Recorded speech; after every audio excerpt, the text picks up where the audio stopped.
Hello guys, welcome back to my channel. आज हम लोग अपने जावास्क्रिप्ट मास्टरी इन 30 डेज की सीरीज़ के चौथे दिन का आगाज़ करेंगे। यहाँ पर अपने पास जो हम लोग एक फ़ोल्डर क्रिएट करेंगे डे 4। और आज हम लोग जो कवर करेंगे टॉपिक्स उसमें है हमारे पास कंट्रोल फ्लो। कंट्रोल फ्लो में हमारे पास कुछ कंडीशंस आती है, if condition, else condition, else if condition और स्विच कंडीशन। इन सब कंडीशंस को देखेंगे कि ये काम कैसे करते हैं, इन्हें हम लोग यूज़ कैसे कर सकते हैं जावास्क्रिप्ट में। तो एक फ़ोल्डर क्रिएट करो dev4 के नाम से और उसके अंदर अपने पास एक index.html की फ़ाइल क्रिएट करो और ये आपके पास जो एक टेम्पलेट है ये क्रिएट कर लो। और एचटीएमएल के टैग से बाहर आने के बाद यहाँ पर अपने पास लिख लो स्क्रिप्ट। अब इस स्क्रिप्ट टैग के अंदर सबसे पहले जो हम लोग कवर करने वाले हैं वो है हमारे पास इफ कंडीशन। ठीक है, सिर्फ और सिर्फ इफ कंडीशन। अब इफ की कंडीशन के नाम से पता चल रहा है इफ का मतलब क्या होता है, अगर। अगर अब ये एक कंडीशन है। अब आप लोग इसे समझो। इसे लिखने के लिए अब अगर मैंने यहाँ पर लिख दिया for example const age is equal to 21। मैंने एक वेरिएबल बनाया, मैंने कहा एज की वैल्यू 21 है। अब मैंने यहाँ पर लिखा if age is greater than 20। मैंने कहा अगर एज ग्रेटर देन 20 होगा तो फिर आपने यहाँ पर कंसोल डॉट लॉग करना है एज इज ग्रेटर देन 20। तो फिर आपने ये प्रिंट करवा देना है। ठीक है, तो अब हम लोग देखते हैं कि हमारे पास क्या आउटपुट आता है इसका। और यहाँ पर हमारे पास हमारा कंसोल ओपन हो चुका है। इंस्पेक्ट करेंगे और इंस्पेक्ट करने के बाद कंसोल में जाएंगे। यहाँ पर ये शो कर रहा है एज इज ग्रेटर देन 20 के एज जो है वो 20 से ज्यादा है, मतलब अबव है। ठीक है, तो ये थी हमारे पास इफ की कंडीशन। अब अगर ये कंडीशन रॉन्ग हुई, मतलब अगर एज इज ग्रेटर देन 20 नहीं हुआ, तो फिर क्या करेंगे। अब फॉर एग्जांपल मैंने कर दिया एज इज 20। अब एज 20 हो गई, मतलब 20 से ग्रेटर तो नहीं, ये बराबर हो गई। तो फिर क्या होगा हमारे पास, फिर हमारे पास कुछ भी नहीं हुआ, यहाँ पर कुछ भी शो नहीं हो रहा, राइट। अब यहाँ पर हमारे पास ये जो हमारे पास ऑपरेटर्स हैं ये डिफरेंट तरह के ऑपरेटर्स होते हैं। जैसे एक हमारे पास होता है ये इक्वल टू वाला, फिर उसके बाद जो कंपैरिजन के लिए होता है, फिर ये ट्रिपल इक्वल। ठीक है, और ये आप लोगों को पता है ये ग्रेटर देन के लिए होता है, ये लेस देन के लिए होता है हमारे पास। बट अगर आप लोग चाहते हो कि लेस देन इक्वल टू, तो उसके लिए क्या यूज करते हैं, ग्रेटर देन का सिंबल। और ये इसका क्या मतलब है, इसका ये मतलब है कि आपने इस कंसोल के अंदर जो भी कोड है, जो भी आपने लिखा होगा, ये तब एग्जीक्यूट होगा जब एज की वैल्यू या तो 20 के बराबर हुई या उससे ज्यादा हुई। तो फिर अब इसे सेव करते हैं। अब हमारे पास क्या हुआ, अब हमारे पास age is greater than 20 print होके आ गया। ठीक है, अब ये काम कर रहे हैं। और यहाँ पर एक दूसरा ऑपरेटर होता है नॉट इक्वल टू, उसके लिए क्या करते हैं नोट का सिंबल लगा के डबल इक्वल। ये नोट का सिंबल कैसे लगाते हैं, शिफ्ट का बटन होल्ड रखना और 1 के बटन को प्रेस करना, आपके पास ये सिंबल आ जाएगा, एक्सक्लेमेटरी सिंबल इसे कहते हैं। सो नॉट इक्वल इक्वल इसका क्या मतलब है, हमने कहा एज की वैल्यू अगर 20 के बराबर नहीं हुई तो फिर आपने ये प्रिंट करना है। तो हमें तो पता है एज भी 20 है, जो हमने वैल्यू दी है वो भी 20 है, तो प्रिंट नहीं होगा। तो देख लेते हैं हमारा कंसोल बिल्कुल एम्प्टी है। ये थी हमारी सबसे पहली कंडीशन, इफ की कंडीशन, राइट। अब आते हैं अपनी सेकंड कंडीशन पर। इसे कहते हैं इफ एल्स कंडीशन। ठीक है, इफ एल्स कंडीशन। अब हम लोग क्या करेंगे, यहां पर मैं ये बताऊंगा if age is equal equal equal 20, तो फिर आपने प्रिंट करवा देना है console dot log age is equal E Q U A L equal to 20 के एज जो है वो 20 के बराबर है। ओके, अब अगर आप लोगों को दिखाऊं तो यहाँ पर मेरे पास प्रिंट होके आ गया age is equal to 20, right. But अगर मैं इस चीज को यहाँ पर इसके आगे एक और चीज भी लिख सकता हूँ, एल्स। अब एल्स में क्या होगा, E L S E else. Else में हम लोग लिख देंगे console dot log age is not equal to 20। अब ये कंडीशन कैसे काम करेगी, हमने ये कहा कि अगर एज 20 के बराबर, अगर हमारी जो एज है वो 20 के इक्वल हुई, तो आपने हमें ये प्रिंट करके दे देना है कि एज इज इक्वल टू 20। अगर एज की वैल्यू 20 के बराबर नहीं हुई तो फिर आपने इस चीज को प्रिंट करना है, राइट। तो अब यहाँ पर क्या करेंगे, अपनी इस कंडीशन को तो यहाँ पर पहले कमेंट करूंगा। जब मैं आप लोगों को कोड सारा गिटअप पर प्रोवाइड कर दूंगा, तो आप लोग वहां से सारा कोड गेट कर सकते हो, आपको सारा कोड वहां पर डेली मिलता रहेगा और वहां पर ये कोड कमेंट नहीं होगा।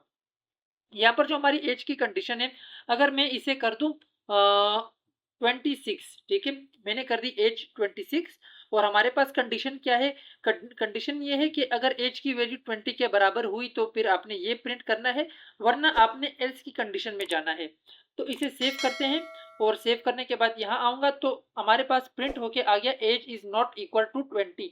ये कौन सी कंडीशन है, जो हमारे पास ब्लॉक है, ये हमारे पास जो एग्जीक्यूट हुआ वो एल्स ब्लॉक एग्जीक्यूट हुआ। बट अगर वैल्यू 20 के बराबर होती तो ये एग्जीक्यूट होता, ये एग्जीक्यूट नहीं होता, ठीक है। ये थी हमारे पास इफ एल्स की कंडीशन।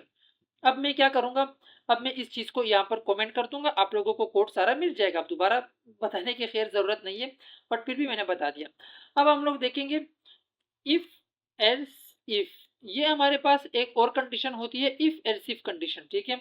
सो अब इसे कैसे करते हैं, अब देखना यहाँ पर मैं करूंगा if age is not equal 20, अगर एज 20 के बराबर नहीं हुई तो फिर आपने कंसोल डॉट लॉग कर देना है यहाँ पर कि age is not equal to 20, right.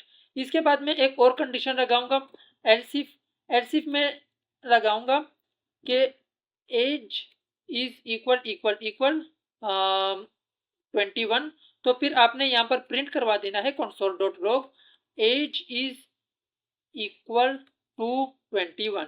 इसके बाद में एक और एल्सिफ लगा सकता हूँ, जितने एल्सिफ आप लगाना चाहते हो आप लगा सकते हो, टोटली आपकी मर्जी है, ठीक है।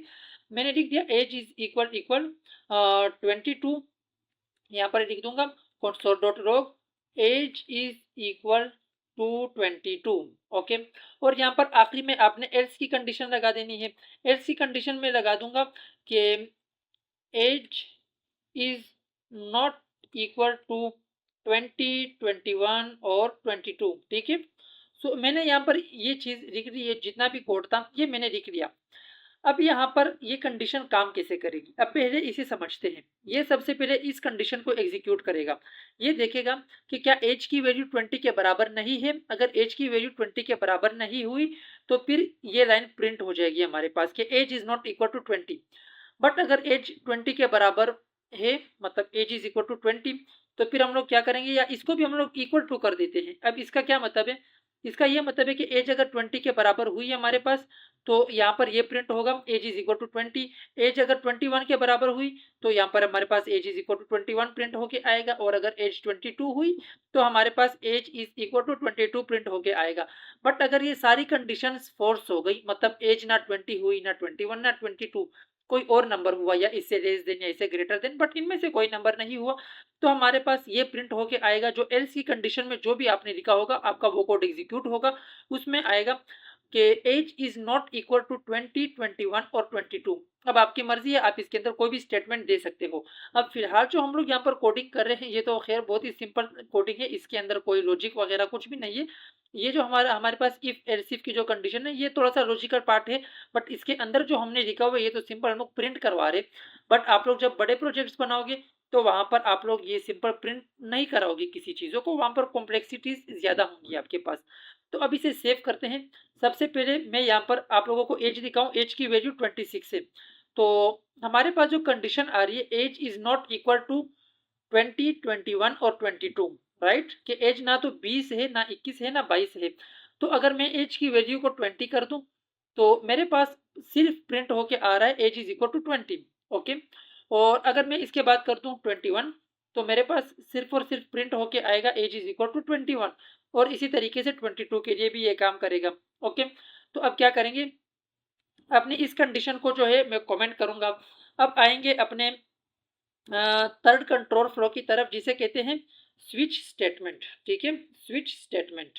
अब ये काम कैसे करता है, ये स्विच स्टेटमेंट और इफ एल्स इफ कंडीशन ये तकरीबन एक जैसे हैं, इनका जितना भी काम है बिल्कुल एग्जैक्ट है, ठीक है। अब देखना ये काम कैसे करता है। सबसे पहले हम लोग लगाएंगे स्विच केस। अगर आप लोग यहाँ पर इस पर क्लिक करोगे तो आपके पास सिर्फ और सिर्फ स्विच प्रिंट होके आएगा। अगर आप इस चीज़ पर क्लिक करते हो आपके पास पूरा का पूरा टेम्पलेट बन जाएगा, ओके। बट मैं आप लोगों को सारा समझाना चाहता हूँ तो इसलिए मुझे टेम्पलेट नहीं चाहिए। मैं लिखूंगा सबसे पहले स्विच, ठीक है, आपने भी स्विच लिख लेना है। स्विच के अंदर आपने पैरेंथेसिस लगा लेने हैं उसके आगे, और कर्ली ब्रैकेट्स।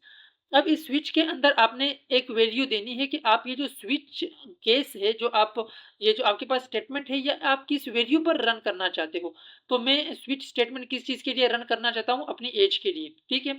तो मैं यहाँ पर लिख लूँगा AGE एज, ओके। अब यहाँ पर हमारे पास स्विच स्टेटमेंट के अंदर कुछ केसेस होते हैं। सबसे पहले लिखूँगा केस 20 और इसके अंदर अपना कोड लिखूँगा। अब कोड के अंदर मैं क्या लिखूँगा, यहाँ पर लिख सकता हूँ console.log AGEH is 20, ओके। अब इसके बाद मैं लिखूंगा केस 21 और इसके आगे में इसके अंदर मैं लिखूंगा CLG console.log एज इज 21, इसे डबल कोट्स के अंदर रैप कर दो और ये हो गया। और इसी चीज को दोबारा कॉपी करो और यहाँ पर लिखूंगा केस इज 22, ठीक है। अब ये काम कैसे कर रहे हैं, हमने कहा कि आपके पास जो एक्सप्रेशन है वो है एज की वैल्यू, ठीक है। एज की वैल्यू दे दी। फिर हमने कहा कि केस, अब ये केस जो है ये आपके पास कंडीशन है, हमने इसके आगे 20 लिखा हुआ है। 20 का ये मतलब है कि एज की वैल्यू 20 होनी चाहिए, एज की वैल्यू 20 होनी चाहिए। और अगर एज की वैल्यू 20 हुई तो ये एग्जीक्यूट होगा, राइट। और अगर एज की वैल्यू 21 हुई तो फिर ये एग्जीक्यूट होगा। और अगर एज की वैल्यू 22 हुई तो हमारे पास सिर्फ और सिर्फ ये एग्जीक्यूट होगा। बट यहाँ पर एक चीज़ है जो आप लोगों को हो सकता है ऑटोमेटिक इसका पता चल जाए। अब हमारे पास एज की वैल्यू क्या है, 21। तो सबसे पहले ये चेक करेगा पहले पहले केस को कि केस हमारे पास 20 है, मतलब एज की वैल्यू 20 है। तो कहेगा नहीं, तो ये इसे छोड़ देगा, इसे एग्जीक्यूट नहीं करेगा। तो फिर आएगा केस की वैल्यू 21, तो ये इसे एग्जीक्यूट करेगा और इसके अंदर जो है वो प्रिंट करवा देगा। अब यहाँ पर एक छोटा सा मसला आता है, अब वो देखना। हमारे पास यहाँ पर आ रहा है एज इज 21, एज इज 22। तो भाई एज की वैल्यू तो 21 है, तो 22 क्यों प्रिंट होके आ रहा है। अब यहाँ पर सवाल आता है। तो अगर आप लोग चाहते हो कि आपके पास सिर्फ और सिर्फ ये प्रिंट हो, ये इसके बाद वाली कोई वैल्यू प्रिंट ना हो, तो आपने यहाँ पर क्या लिखना है, आपने यहाँ पर लिख लेना है ब्रेक, ठीक है। अब इससे क्या होगा, इससे सिर्फ वही कंडीशन रन होगी जो जिस कंडीशन की वैल्यू सेम हो जाए। तो ये ब्रेक आपने यहाँ पर लगाना है। हर कंडीशन, हर केस को एंड करने के बाद आपने ये लगाना ही है, ठीक है, ब्रेक। अब देख लो यहाँ पर, अब आपके पास सिर्फ और सिर्फ age is equal to 21 print होके आ रहा है। और अगर ये एज की वैल्यू 20 होती है हमारे पास, इसे 20 कर दूं तो हमारे पास प्रिंट होके आ रहा है सिर्फ और सिर्फ एज इज 20। अब फॉर एग्जांपल एज की वैल्यू अगर हमारे पास हुई 24, हमारे पास कंडीशन 20, 21, 22 के लिए है, तो सेव करते हैं। अब हमारे पास कुछ भी प्रिंट होके नहीं आ रहा, ठीक है। तो एक डिफॉल्ट कंडीशन भी होनी चाहिए, जैसे हमारे पास इफ और एल्स इफ की कंडीशन में हमारे पास एक डिफॉल्ट कंडीशन थी एल्स के लिए, ठीक है, एल्स नाम से। तो इसमें डिफॉल्ट कंडीशन क्या होगी, डिफॉल्ट केस क्या होगा, इसमें डिफॉल्ट हमारे पास डिफॉल्ट ही होता है, डिफॉल्ट। और डिफॉल्ट के अंदर अपना कोड लिख दो console.log एज इज नॉट 20, 21 और 22 कि एज ना तो 20 है, ना 21 है, ना 22 है। ये है हमारी डिफॉल्ट कंडीशन। तो वापस आते हैं, तो अब हमारे पास प्रिंट होके आ रहा है एज इज नॉट 20, 21 और 22, राइट। तो आई होप कि यहाँ तक तो आप लोगों को ये सारा समझ आ ही गया होगा। और आज का जो हमारा प्रोजेक्ट था, प्रोजेक्ट की बात कर रहा हूँ, आज की जो हमारी वीडियो थी, इसमें हमने कंट्रोल फ्लो को समझा। कंट्रोल फ्लो में जो कंडीशनल कोडिंग होती है कि कंडीशंस कैसे लगाते हैं, तो उस चीज़ को हमने देखा। सबसे पहले हमने देखा कि सिर्फ एक सिंगल इफ की कंडीशन काम कैसे करती है, उसे हमने समझ लिया। फिर हमने देखा कि इफ एल्स की कंडीशन काम कैसे करती है, उसे भी हमने समझ लिया। फिर हमने देखा कि इफ एल्स इफ की कंडीशन काम कैसे करती है, उसे भी समझ लिया। फिर आखिरी में हमने अपने स्विच स्टेटमेंट को सारा समझा कि स्विच स्टेटमेंट कैसे काम करता है, और ये भी तकरीबन इफ एल्स इफ की कंडीशन की तरह ही होता है। अब यहाँ पर हम लोग अपनी इस वीडियो को ख़त्म करेंगे, यहाँ पर अपना ये ट्यूटोरियल एंड होता है। और आपसे एक नई वीडियो में मिलेंगे, एक नए टॉपिक को स्टार्ट करेंगे। तो अभी के लिए इजाज़त दीजिए, आपसे मिलते हैं नेक्स्ट वीडियो में। अल्लाह हाफिज़।